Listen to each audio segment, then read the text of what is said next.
Well, as we get ready to hear President Trump's address to Congress, I want to thank you all for joining me for our fourth Town Hall here on Merit TV. Thank you very much. Tonight, I want to hear what you think and what you're feeling about his first 45 days of his second term. Can you believe it's only been 45 days? It's been a whirlwind, to say the least. Would you all agree with that? I mean, a lot's been going on. Tonight, we're here not to take sides, but to have an honest conversation. So please don't hold back, because honest dialogue is how we really understand each other and bring our nation together. But before we get started, I want to introduce someone that I have a deep respect for. He's become a good friend of mine, sometimes an adversary, and he's my co-host tonight. He's the co-founder and host of The Young Turks, the longest-running daily show in internet history, and the Young Turks Network. He is also the best-selling author of Justice is Coming. I'm talking about Cenk Uygur. Cenk is known for his passionate commentary, and he's built a platform, YTY. How are you doing, my friend? Good, brother. Good to see you. Good to see you. Now, what I admire most about Cenk is his unwavering commitment to speaking the truth as he sees it, regardless of popularity. And he and I have gotten to know each other. I've been on his show. He's been on mine. Sometimes we argue. Sometimes we agree. But we always finish up being friends, which is what I think needs to happen in this country again, don't you? Yep, absolutely. So I love to see all of you here. I love that we're all keeping an open mind, open hearts, open minds. That's what TYT and Young Turks is all about. So let's watch together and let's decide for ourselves. Yeah, so we've got time to talk before this starts, because I wanted to hear from you guys before the president speaks, and then we're going to talk after he speaks, which could be 90 minutes. It could be tomorrow morning. You never know once he gets started. So we wanted to hear, first off, I'm going to ask you some real general questions. Cenk's going to ask you some questions. But first off, how do you think it's been going in terms of what you expected? You had expectations. Maybe they were fears. Maybe they were just excitement. But how do you think it's been going for the first 45 days? Has it been good, bad, indifferent? Are you disappointed, excited? What are your thoughts? Raise your hand, stand up, and I want you to say your first name. Don't say your last name. I don't want people showing up at your house, giving you a raft of trouble. Just your first name and say what you think. My name is Toby, and for the last 45 days since Trump has been in office, it's been good and bad. I say good because when you look at it foreign policy-wise, he's putting America first on the foreign policy, because why should we give our money to another country that could take care of its own? But it's also bad when it comes to... Okay. My name's Toby. We were just kidding. We don't really give a shit what you think. But you fell for it, didn't you? All right, Toby, go ahead. Say what you have to say. My name's Toby. It's been going good and bad. I say bad when you look at it from a perspective of people losing their jobs in the government, especially a lot of veterans, because my family, we are 7 generations of military, and a lot of us serve in the government. All right, I'm glad to hear that. 7 generations. All right. And then also, it's been going good on the foreign policy-wise, because I'm like, my thing is, when it comes to Ukraine, Europe needs to take care of their house first before they try to come over here and tell us, oh, well, you have to help us with Ukraine. That's not our problem. Because at the end of the day, we have to take care of what's here first before we try to fix somebody else's problem. All right. All right, I got you. So you're okay with it generally so far? Generally. All right, how many of you agree with what he just said? Okay with it generally so far? Raise them real high so we can see them. Okay, all right. Who else has a point of view? Stand up and we'll find you with a microphone. Stand up so we can find you with a microphone. My name's Jason. I really do not agree with the way the country's going. I have friends that work in D.C. that have been, laid off due to all the workforce cuts. I think on social policy, I don't think it's going great at all due to the demonization of many marginal groups in this country. And then also with Ukraine, I also completely disagree with that because I know that if Russia gets Ukraine, it could only go downhill from there. So I think the 45 days are going great. Probably in some regards if you are a Trump supporter, but if you don't support Trump, the wheels are falling off. So, Like what is falling off? I just think in regards to both civility in the country, I think it's going downhill. I think it's been going downhill. And then I also just think government-wise, with all the DOGE cuts, are really just cutting randomly. And a lot of programs have been cut that Elon then goes, oops, we have to put this back now. But those programs, if you actually were smart about what you're cutting, should have never been cut accidentally in the first place. Yeah, what do you think about that? What do you think about DOGE? Yeah, so I'm curious what you guys think about DOGE too. Before I answer, can I ask you guys, a lot of you raised your hands when you said the first 45 days is going okay. How about the DOGE cuts? How many are in favor of the DOGE cuts so far as they're going? Okay. A little bit less, but a lot of people overall seem to like it, at least in this crowd. So for me, I think... What does that mean? What do you mean? At least in this crowd. Yeah, well, I mean... You bring that California No, in here? I'll tell you exactly what I mean. And let's note for the record that it took me a while to get up on this chair. Okay. So on the polling, Dr. Phil, the polling, whether you believe it or not, and oftentimes if you're on the wrong side of the polling, you don't believe it. And if you're on the right side of it, you do believe it. They're saying that they're less favorable to the DOGE cuts than they are to Trump overall. And so to your question to me, look, as you and I have talked about a little bit before, including on Merit Street TV earlier today, he's taking a machete when I think he should be taking a scalpel. So I'm against waste, fraud, and abuse. We've been against it for 20 straight years. I can't stand it. Subsidies going out the door, usually to the donor class. Whoever donates to Democrats or Republicans, they get it back tenfold, 100-fold, et cetera. But if we're cutting before we even see what we're cutting, then it, by definition to me, can't be the right cuts. Whereas if you said to me, hey, I looked at it for 3 months, 6 months, et cetera, and here's fraud, here's abuse, here's waste, then I think we're all going to be on board. But when they cut right from the beginning and they cut veterans and they cut people that just came in, people go, well, that's not necessarily what I bargained for. How many of you agree with that these are just blind cuts that are being made?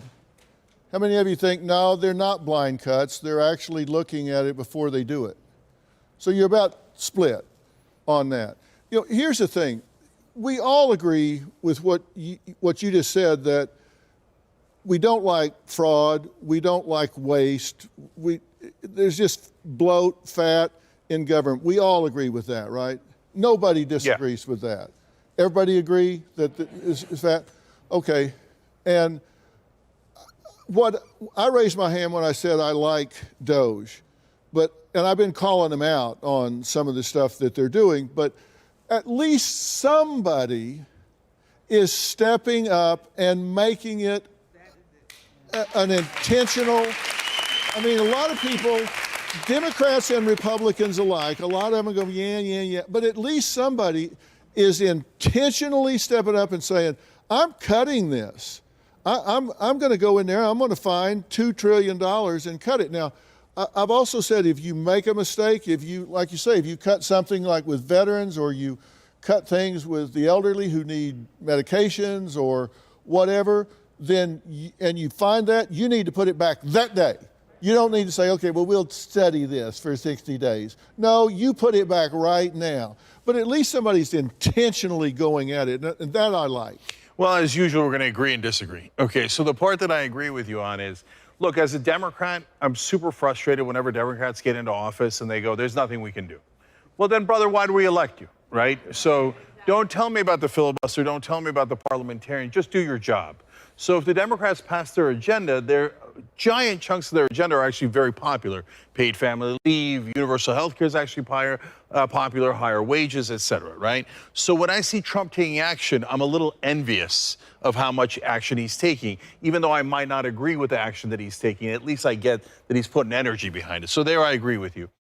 Having trouble taking your business to the next level? Financial Yield Solutions, Inc., or FYSI for short, provides tailored solutions for businesses generating 1 to 10 million annually. For tax planning, advertising, and retirement strategies to scaling operations, FYSI helps businesses thrive with $500 billion raised for AI tech under the Trump administration. Businesses cannot afford to be left behind. FYSI can even help you explore AI integration to cut costs and boost profits. With over 14 years of experience, FYSI specializes in solving the exact challenges business owners face. Business owners can book a free business review today to transform their operations, boost profits, and secure their financial future. Visit fysi.com/Dr. Phil or call 800-877-4000. That's fysi.com/Dr. Phil or call 800-877-4000. Getting quality sleep can be a struggle. Beyond feeling tired, poor sleep affects focus at work, patience with loved ones, and leaves you constantly drained. Finding a solution is key. That's where Beam's Dream Powder comes in. This healthy hot cocoa has completely transformed sleep for many. With flavors like cinnamon cocoa, sea salt caramel, and brownie batter, each serving is only 15 calories and 0 grams of sugar. Guilt-free and effective. Dream's all-natural ingredients help you fall asleep faster, stay asleep longer, and wake up feeling refreshed. It's easy to add to a nighttime routine. Just mix it with hot water or milk before bed. If you want to try Beam's best-selling Dream Powder, get up to 40% off for a limited time when you go to shopbeam.com/Dr. Phil and use code Dr. Phil at checkout. That's shopbeam.com/Dr. Phil and use code Dr. Phil for up to 40% off. Guys, this is all in prelude to a $4.5 trillion tax cut. So they're going to say, oh, don't worry, we cut this and we cut that so we can afford the $4.5 trillion tax cut. But we can't afford the $4.5 trillion tax cut. And I will tell you this, I will believe that they're really cutting waste, fraud, and abuse the minute they cut a donor program. Okay, show me an oil subsidy that you cut, show me something you cut from the drug companies, something that you cut from the bankers, subsidy they shouldn't have gotten, or fraud that they should have been caught on at the Pentagon with the defense contractors, et cetera. Then I'll say, okay, that brother is cutting waste, fraud, and abuse. Yeah. Well, I always hear about this, the rich don't pay taxes. So one of these days I'm going to get rich. Because I damn sure pay taxes. I promise you, I pay a lot of taxes. And I don't know where this tax cut's going to go. They say this is going to be a billionaire tax cut. Is that the deal? So I thought they didn't pay taxes anyway. So it depends. And so actually, you're onto something that's important. So corporations have constantly had their taxes cut, but that's got to go somewhere. So when they cut corporate taxes, they're usually going to then put that on you, Dr. Phil, and a lot of people in the audience. And so, and I've seen an early part of the plan. We'll see what their actual details are. But some of the taxes on the middle class actually go up instead of down. So we'll see if they do that. If they do, that'll be trouble, right? So, and do we care about balancing the budget or don't we care about it? Because you can't just say, I want to balance it by cutting malaria programs in Africa and I want to cut this and that. But then, hey, and here's a thing. I mean, you talked about cutting Ukraine and saying, hey, why are we paying for their wars? But we're constantly paying for Israel. Okay, and that's another giant donor class, right? You cut anything that's a donor class, that means you're real. When you're cutting from the average person, the middle class, then I got a problem with it. Yeah, they're not going to cut any oil or pharma. They're not going to cut anything I would. there. Well, yeah, of course, as would I, but they're not going to. Okay, do y'all have any questions? Anybody want to ask anything? You already said something. We heard one, then we didn't hear one. Now you want to say something else? Hang on. Anybody else? Yes, ma'am. Let's get the women involved here. Say your name, first name. Deetra. Deetra? Good evening, Deetra. Yes, sir, you're my mentor, as a matter of fact, in counseling.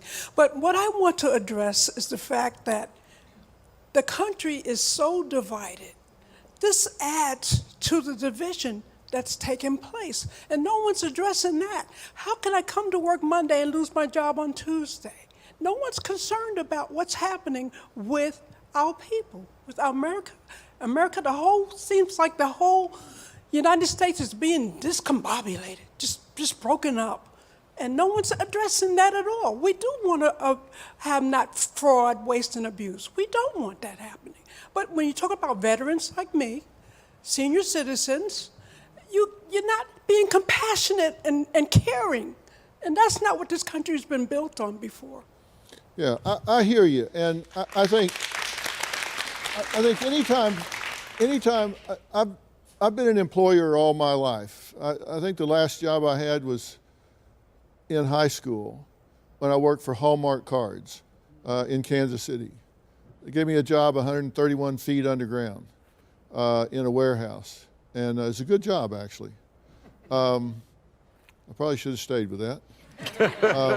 But anytime that I have to let somebody go or whatever, I really do stop and think, this is a human being that's going to have to go home and tell their family, hey, we don't have a job. They're going to have to say, that trip we were going to take, can't do that. Or that cheerleader uniform you were going to buy, you're going to have to hold off on that. I really think about that every single time. And people will say that an employer doesn't or whatever, but anybody that cares does. But there's another side to that. We have people in the government that haven't been showing up that have second jobs. I mean, they've been seriously have a whole, I don't mean like they're fixing bicycle flats on the weekend. They got another career. They're working at General Motors and the United States government. And that's probably a small percentage, but we have a lot of people that don't show up and they're not putting in 40 hours or 50 hours a week. And that's waste and fraud.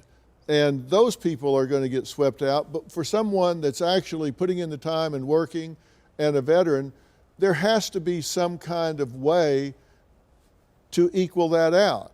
And I think there have been a lot of buyouts, haven't there been? There have, and so buyouts are justifiable because they're making the decision to take that money and retire, no problem.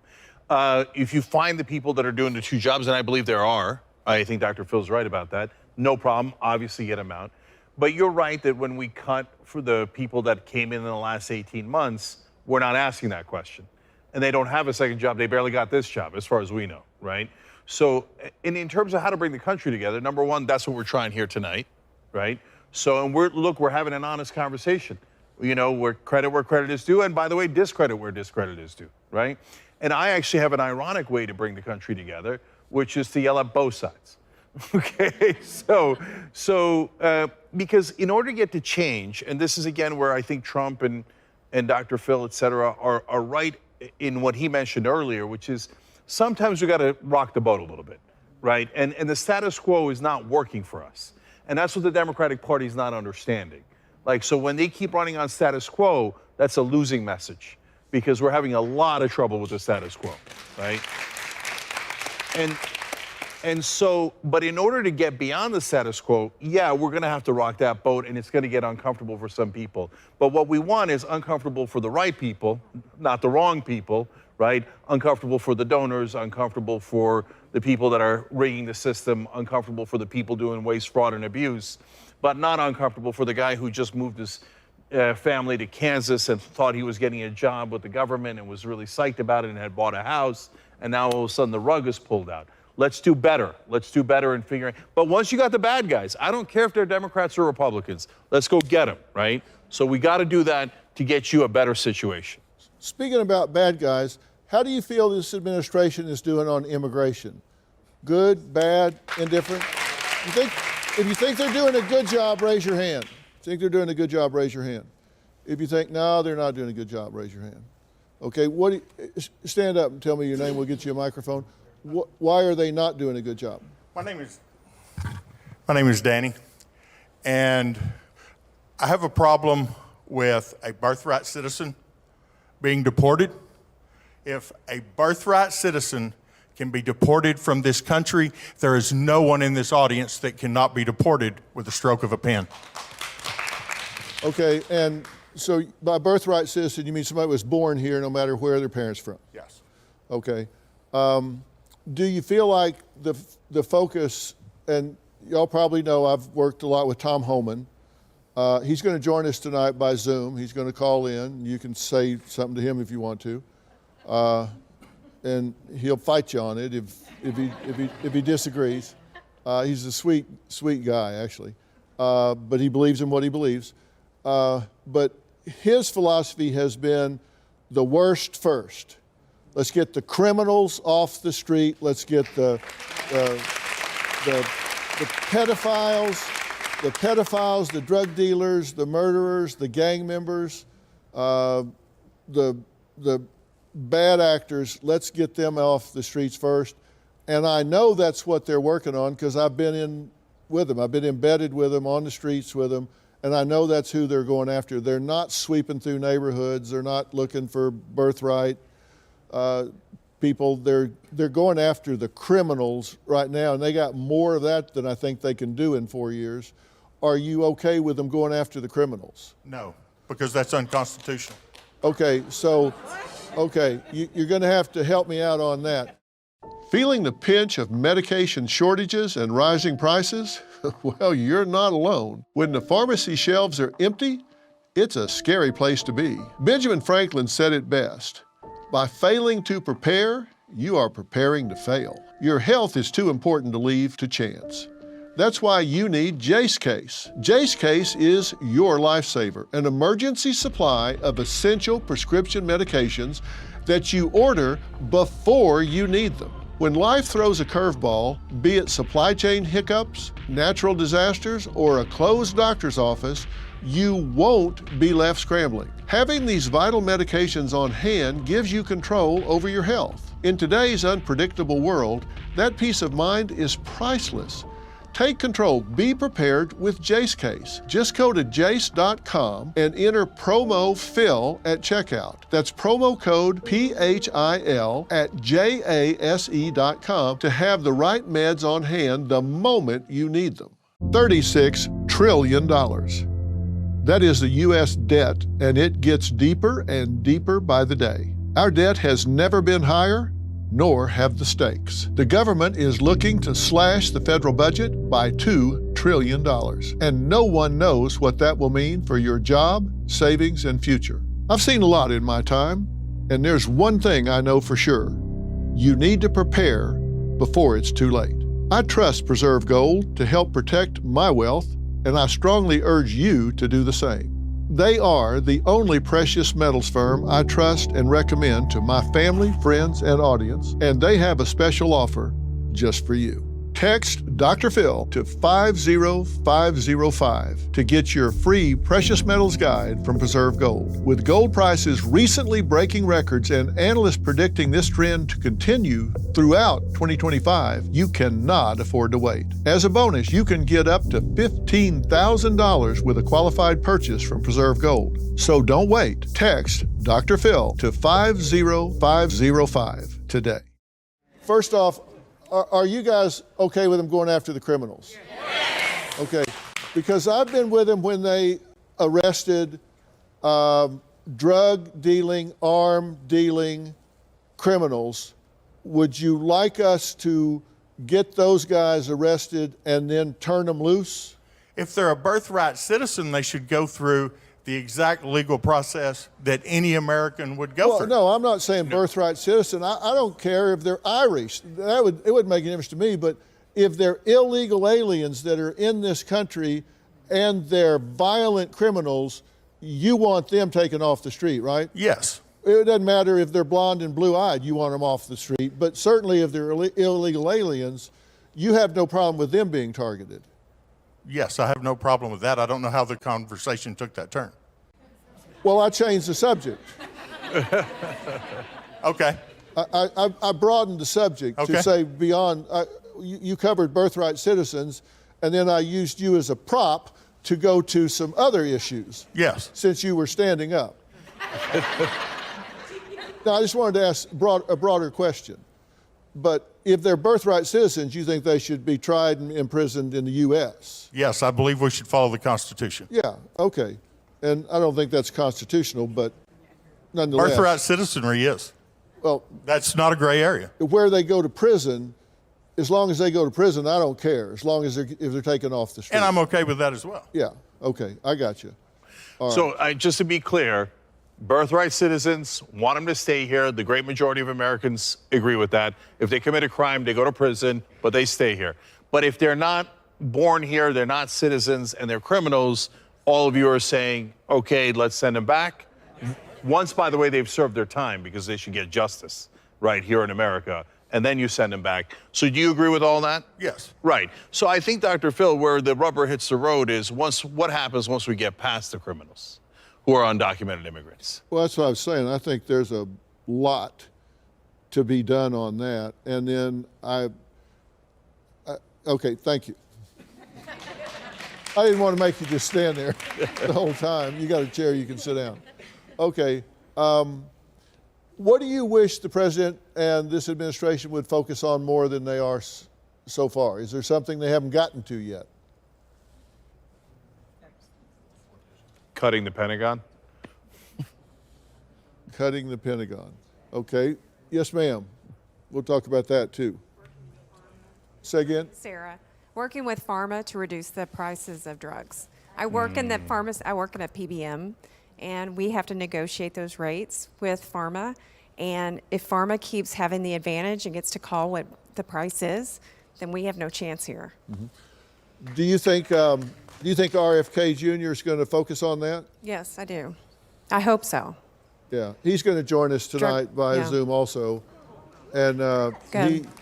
I've talked to him a lot, and he's going to make it where you can negotiate prices with big pharma, which is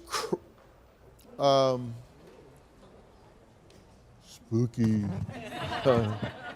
That was big pharma. Yeah. More powerful than you realize.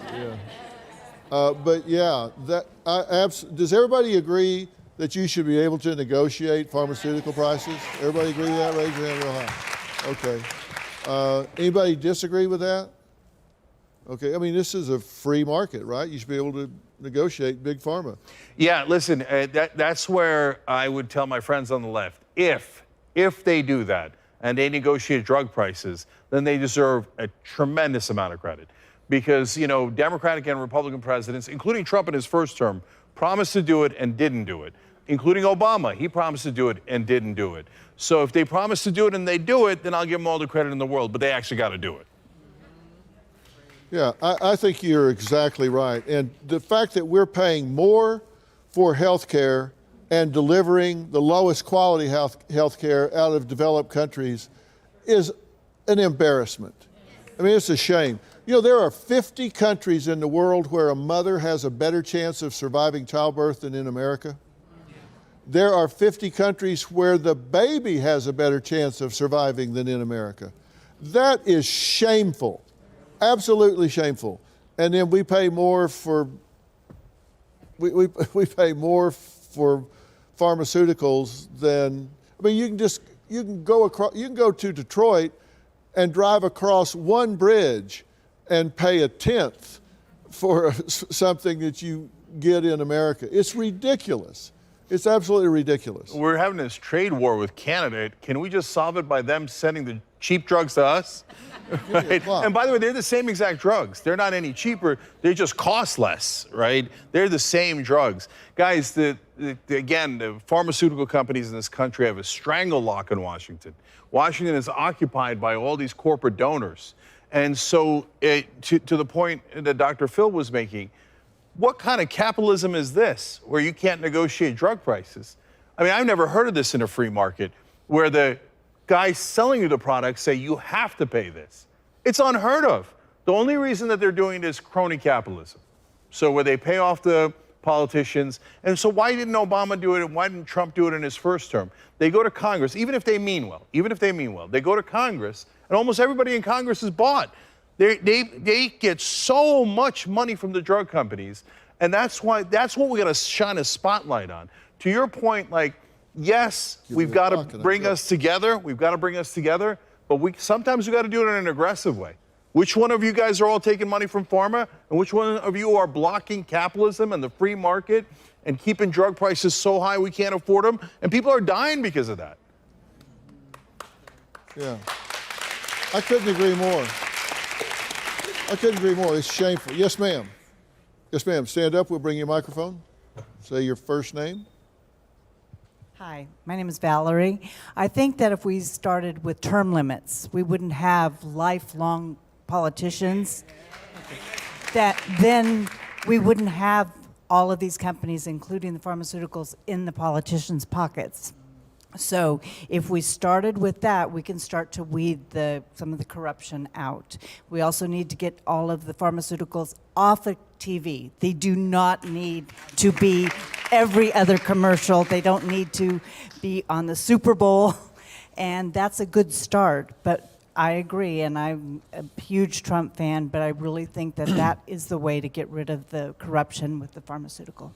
That would certainly help. How many agree with that? If we had term limits where people couldn't get bought forever? Yeah, okay. So I'll just say something real quick about that. If you're wondering why all of our politicians are so old, like Mitch McConnell freezes in a press conference, Biden's brain fell out in a debate, right? But Pelosi, all these guys so old, because the donors get a return on investment, and they know that's stable. Whenever I go back to Biden and McConnell, I'm going to get my money's worth. And so that's why they keep buying them over and over and over again. That's why they're so old. So I hear you on term limits. I would say also money out of politics. I mean, that's the biggest thing there is. That's the number one way that they purchase these politicians. See, I have a theory, and I wonder how you guys feel about this. And I'm going to ask you that in just a minute, but I want to hear from you first. Say your first name. Helen. All right, Helen. And I think one of the problems is there's no kickbacks, there's no paying to aggressively teach healthy living, healthy eating, healthy habits. Pharmaceuticals depend upon us living unhealthy. If we lived healthy lifestyles, we wouldn't have to depend upon pharmaceuticals. And that's where we would be getting the prices down because there wouldn't be the need for them. Every doctor's, I'm on one prescription, I'm 76 years old. Okay. Now, I take supplements, I try to eat healthy, I try to live healthy. But the pharmaceuticals not making much money on me. And if that was taught from government level down, that would be something that would get the pharmaceuticals in line because they would have to negotiate. Yeah, good point. But I tell you what, if you go to an insurance company and say we want to teach stress management and healthy living, no, we don't want to talk prevention, even though it makes sense. Yes, ma'am. Stand up. We'll bring you a microphone. Hi, my name is Marjorie, and I want to talk about the DOGE. The money that we're just wasting, the money that's being stolen, the money that's being laundered. Everybody's screaming about what they're doing, but nobody is doing anything. How long are we going to let them rob the bank? And instead of us saying, yeah, let's find out who's robbing the bank, we yell at the people who caught the people who are robbing the bank. And that's what we're doing. Everybody's mad because they don't want Trump to be the one to find the people who are laundering money, stealing money, all this kind of stuff. But nobody is doing anything about it. I'm concerned about Social Security. I'm concerned that they have all these people on the Social Security list, that don't exist or that are dead or all this kind of stuff. We need to recover the money. But people are so concerned about who recovers. Democrats don't want him to get the credit for recovering the money. So they're yelling and screaming. It's like somebody's painting the wall and somebody's standing in the background saying, you missed the spot, you missed the spot. But you're not painting the wall. So we need somebody to recover this money. We're $37 trillion in debt. And we have money just going out the window, billions of dollars. We wouldn't need Tunnel to Towers. We wouldn't need Wounded Warriors Project if the government would stop wasting the money and treat our soldiers like they treat people all over the world who do not deserve our tax money. Yeah. That's the real deal. I agree. That's the real deal. I agree. And I have a theory. And I'll tell you my theory, and you can think about this and tell me if you agree. I have a theory because I've spent a lot of my career studying why people do what they do and don't do what they don't do. And think about that. If you figure out why people do what they do and don't do what they don't do, then you got a real leg up on the world. Seriously, think about that. If you understand motivation, why people do what they do, you got a real leg up. And my theory is this. We've got non-problem solvers cast in the role of solving problems. The people that we have in Washington, D.C. and other places charged with solving problems aren't motivated to solve the problems. That's not what they want to do. They don't want to solve the problems. They have a theory that, okay, if I solve this problem, I work myself out of a job. You know, Samuel L. Jackson, the actor, is a friend of mine, and he says, my theory is every time I start a movie, I'm working myself out of a job. And so I gotta have my agent have me 2 movies lined up before I start this one, and if he doesn't, I'm gonna fire his ass. Because every time I start, I'm working myself out of a job. I think these people think if I solve these problems, they don't need me anymore. They're not really, we got non-problem solvers in the role of solving problems. And that's where I think term limits could make sense. It's like, was it Gates that gave a bunch of money and said, this charity's gonna last 25 years or something, then I'm shutting it down. So if you think this is just gonna give everybody a job forever, it's not. This is over in 20 years or whatever it was he said. So you got X amount of time to use this money to fix these problems and then it's gone. That's what we've got to tell these people. You either fix these or we'll get somebody in here who will, because you ain't gonna be here forever. And that's a problem. Let me build on that, because I agree with that completely. And then on top of that, guys, it requires a different skill set to get elected than to govern. Oh, right? Does it ever? Yeah, so the skill set to get elected is be a charmer, be a schmoozer, and that was in the past, a little bit still today, right? But once you get past the things that we all pay attention to, the presidential level, like we all see that. But the congressional level, we almost never see, right? And those guys are not even charming or schmoozers. 95% of the time, the person with more money wins.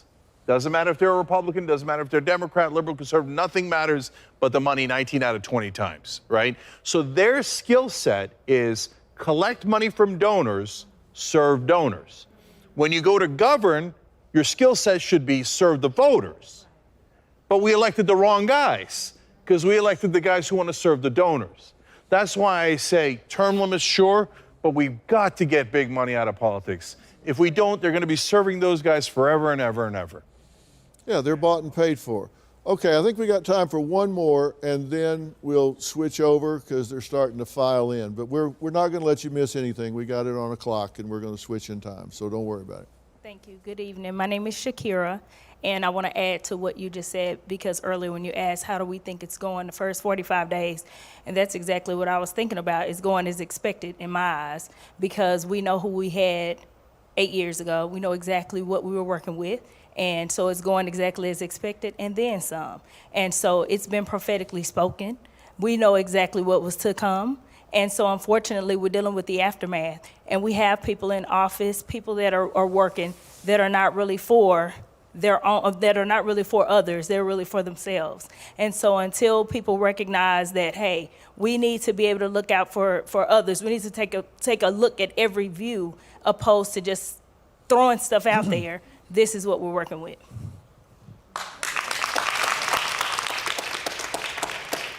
Yeah, you know, you're so right, and you're saying the same thing, Shakira. there's a different skill set between getting elected and serving. But you have so many IOUs by the time you get in the job, it's like, whoa, I sold my soul to get the job, but now I feel like I need to do the job, but I sold my soul, because everybody that put up all that money, they're now sitting out in the waiting room saying, all right, Jack, I got you elected. Now it's your time to pay off. And it's tough. It's tough, but if you get the money out, but what you said is empirically true. Is there a race where the one that spent the least has won in the last 100 years?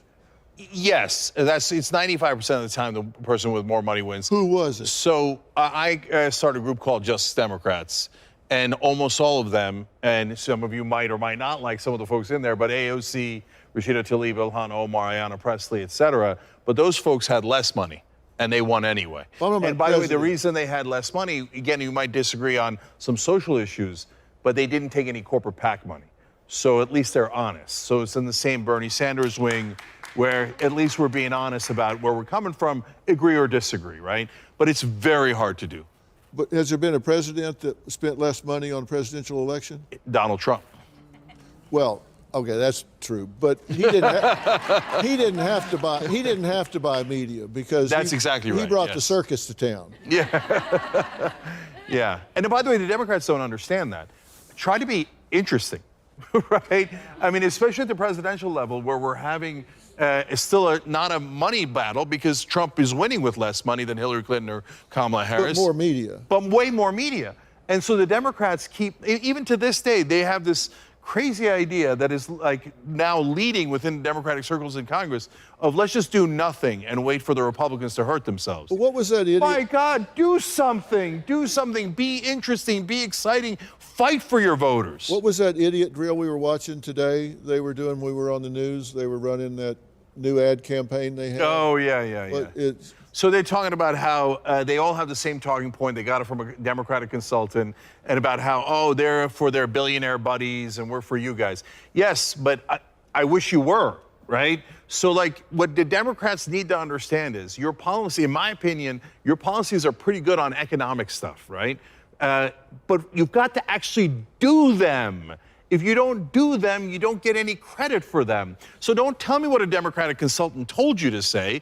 I mean, you're talking about billionaire buddies. Brothers, you guys have billionaire buddies too. Who are you kidding? That is why the one thing that Joe Biden said that was fundamentally true was when he said to his donors, nothing will fundamentally change. And that's what this room is saying. No, we don't want that. We don't want the status quo.